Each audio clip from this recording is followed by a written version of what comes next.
Hello everyone, good afternoon. তো এখন বাজে একটা, আমাদের সকালে খাওয়া দাওয়া কমপ্লিট হয়ে গেছে। তো আজকে রবিবার, তো আজকে দুপুরে তো কিছু স্পেশাল হতেই হবে।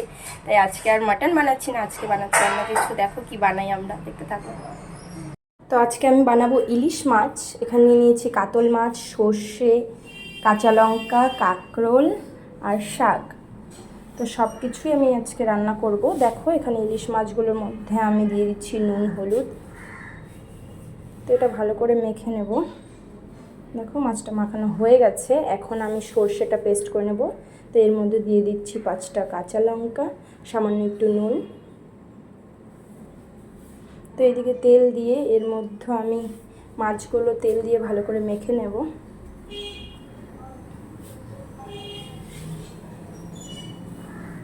তো সর্ষের পেস্টটা এখানে দিয়ে ভালো করে মাছগুলো মেখে রেখে দেবো কিছুক্ষণের জন্য।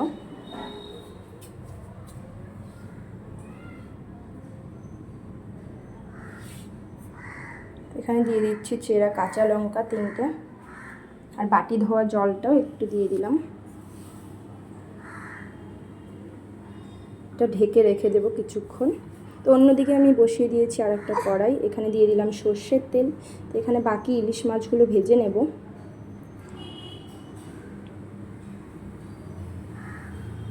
দেখো মাছগুলো ভাজা হয়ে গেছে। তো কাতল মাছগুলো এখন ভেজে নেব।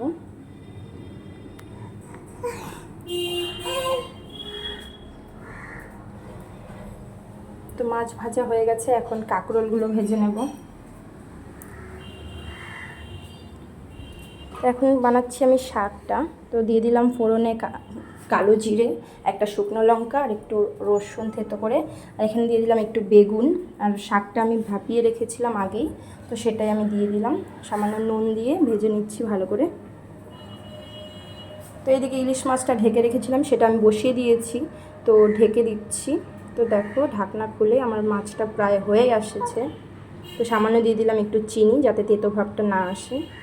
তো রান্না হয়ে গেছে। এখন ওপর দিয়ে একটু কাঁচা সর্ষের তেল দিয়ে দিলাম। দেখো সব কিছু রান্না আমার হয়ে গেছে। তো রান্না তো আমার কমপ্লিট। দেখো আমার ঘরের হালটা কী অবস্থা। এখন ছেলেদের নিয়ে, 2টো ছেলে নিয়ে একা একা কাজ করা খুবই কষ্টকর। তবুও আমি তোমাদের জন্য ভিডিও রোজ দিন করি। প্লিজ আমাকে সবাই একটু সাপোর্ট করো। দেখো আমার বড় ছেলের অবস্থা। তো এখানে অনেক জামা কাপড় ঢিপ দেওয়া আছে, এখন সব কিছু আমি কেচে নেব।